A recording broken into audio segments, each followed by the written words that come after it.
Maganda rin mga bossing, sa naghahanap po dyan ng premium unit or business class full size SUV na low mileage, ito na yung pagkakataon nyo mga bossing. Available tayo for 2017 Toyota Land Cruiser V8 engine mga boss, 4x4 unit. So ito yung tinatawag natin na LC200 mga boss, loaded by Jaos to mga boss. Body kit, suspension, mags mga boss. And same time mga bossing, naka-upgrade din yung kanyang sound setup. So naka-vocal sound setup to mga bossing, naka-power seat. And mileage nito 54,000 km. Price nito mga bossing 4.2 million. So sa atin mga boss, makukuha lang to sa halagang 3,825,000 mga boss. Yan. So coding yan is Thursday mga bossing, ending 8. Kaya sa mga interesado, eto na yung pagkakataon nyo mga boss ha. Front area muna tayo mga bossing. Mapapansin mo, naka-projector headlight, chrome front grille mga boss, naka-daytime running light. And same time mga bossing, meron din siyang daytime running light sa baba na naka-pinlock yan mga boss. Okay? Yan o. And eto mga bossing, naka-body kit na. Okay, naka-body kit na yan mga boss. Then dito may sensor. Sa mga paglight natin, mga boss, buo yan. Tsaka headlight, wala mga basag yan, mga bossing. Yan. And same time, sa side niyan, naka-body kit din. Harap at likod naman, mga bossing, naka-upgrade na yung kanyang front bumper. Tsaka rear bumper, mga boss, na yun nga, upgrade by Jaos yan, mga bossing. And dito, mga boss, sa kanyang side, so puti na rin yung kanyang stepboard, cladding, and chrome yung kanyang door handle. Then dito, chrome din sa kanyang window panel mga boss. May signal light yan sa kanyang side mirror. Naka roof rail mga bossing. And pagdating sa mags nito mga bossing, R22. Yan, size 22 yan mga boss. Na Jaos din yan mga boss. Then, only na tires to mga bossing na 90% red light. Naka AP Racing mga bossing ha. Yan, AP Racing. So, total upgrade na ito mga boss, nasa 400,000 mahigit ata mga boss. Kasi 230 plus dito sa body kit 200. And same time, bukod pa pala yung kanyang vocal na sound setup mga bossing, no? Yan, so nasa 200 din yung kanyang vocal sound setup mga boss. So punta tayo sa interior mga boss. So sa halagang 3,825,000. So mababa na yun mga boss. Kasama pa dyan yung transfer of ownership. Presentable to, in and out. Gumagana yung kanyang mga power seat. Yan, mga leather. Maayos mga bossing. Ganda talaga ng tunog ng kanyang sounds mga boss. Need lang nating hinaan kasi baka tayo is ma-copyright. Yan mga boss, oh. Grabe, kanina sinubukan ko ng malakas, dumadagong-dong talaga. So mamaya pagpatapos na, subukan din ulit natin. Pero naman pala, try natin mga boss ha. Mabilisan lang. Para at least makita natin, mapakinggan pala natin kung gaano kaganda mga boss. Yan mga boss. Yan mga boss, oh. Patikim pa lang yan mga bossing kasi hindi natin pwedeng diretso kasi yun nga, makaka-copyright tayo mga boss ha. So punta tayo sa interior. Lamig ng aircon. Meron siyang Android Auto, Apple CarPlay, reverse parking camera mga boss. Yan, napakalinaw. And naka-automatic climate control, push start unit mga bossing. Speaker dito mga boss. Sa leather, napakaayos ng mga leather natin mga bossing. Meter cluster, eto. Hinaan lang natin mga bossing ha. Talaga na-detect pa. So eto, focus muna tayo sa review. Then dito mga boss is meron siyang cooler. Yan. Sa kanyang armrest. Premium unit to mga bossing. Naka factory leather pa to mga boss. Wood accent sa side. Pati dito mga boss. Sa kanyang dashboard mga bossing. Buksan natin lahat ng bintana para mas maliwanag mga bossing. Naka 3M tint to mga boss. Okay. Yan. Naka 3M tint. Then sun visor with mirror. Dito rin mga boss. Then kulay gray yung ating ceiling. Yan importante kasi yan para sa ambience ng ating mga pasahero mga boss. Busina. Naka-upgrade na rin mga boss yung kanyang busina na mga bossing. Check na lang natin kung anong klaseng busina yan. So hindi ako pa masyadong sanay pagdating sa busina mga boss. Hindi ako masyadong familiar. Pero sa tunog pa lang mamahalin na mga boss, no? Yan, naka-power yung kanyang side mirror, magkabilaan. So equip na equip yan mga bossing. Then check natin yung kanyang second row. Naka-dish matting mga boss, naka-seal guard ng Land Cruiser dito.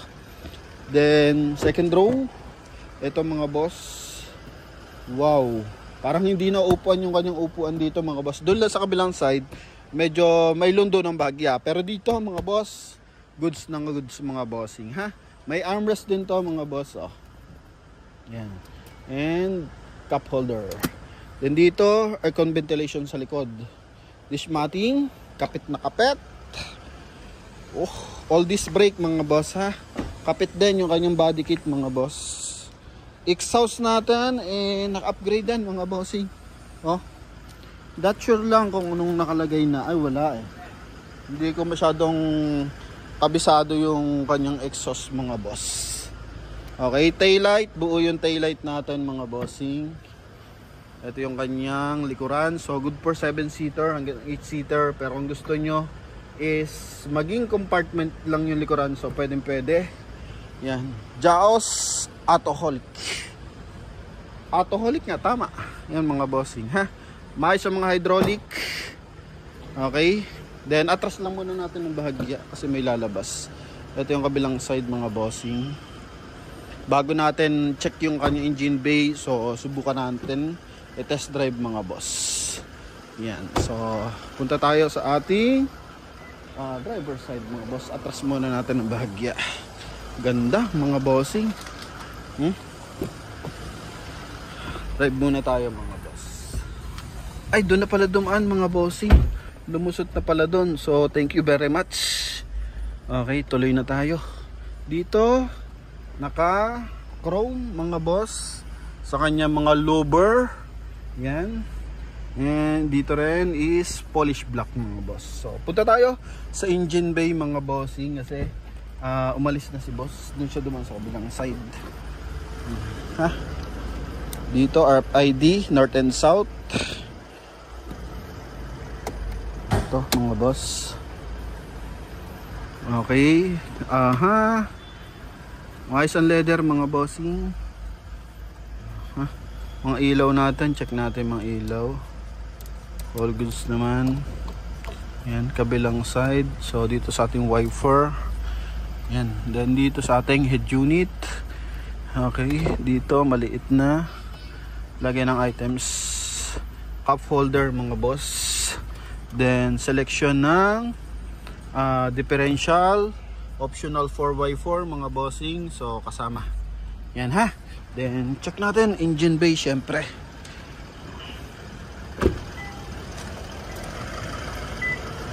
Locally released to mga bossing ha, kasi merong Dubai na ito mga boss. So in-explain naman natin kapag Dubai, so madali siya makita sa side mirror. So may nakalagay doon na Arabic na words mga boss, no? Yan. So B8 D4D, legendary D4D, napakaayos na makina. Oh. Walang mga lik-lik yan mga bossing. Ganda ng timing ng makina mga boss. Sa busina, hindi natin makita. Ano? Ay eto mga boss, oh. Yun. Ito mga bossing, hindi natin mabasa kung anong brand yung busina niya. Pero napakinggan nyo naman kung gaano kaganda yung kanyang busina mga bossing. Ha? So dito sa kabilang side, check natin dito. Kasi medyo napabilis tayo dito. So power seat. Okay. Yan, good. Seal guard. Wood accent mga boss. Sa baba, chrome accent. Maayos na upuan mga bossing. Ha? Presentable, in and out, yung ating Toyota Land Cruiser mga boss. Yan. Okay, so sa lahat ng mga interesado, 3,825,000. Kasama dyan yung transfer of ownership mga boss. And sa mga interesado, tawag na mga bossing. Ang gara niyan mga boss. Oh. Ha? From 4.2, 3.8 na lang mga yan mga bossing. So tawag na mga boss. Thank you very much. God bless. Sa lupalop mo man to napapanood, i-comment mo na mga bossing. And hoping lahat ng mga kursunada yung unit mga boss ay makuha nyo mga bossing. Ano? Yan. So if ever na interesado kayo sa ating mga unit, so more on cash transaction tayo mga bossing. Pero kung gusto nyo mga boss, at kung kapos pala yung budget nyo mga bossing, mas maganda mag personal loan kayo sa bangko, and same time bumili kayo ng unit sa atin mga boss. So sa financing naman, so kung talagang kaya nyo mag-down ng mas mataas, okay, compared doon sa standard down payment na 30%, mas maganda mga bossing. Kasi kapag financing mga boss, kailangan updated ka sa payment niyan mga boss, no?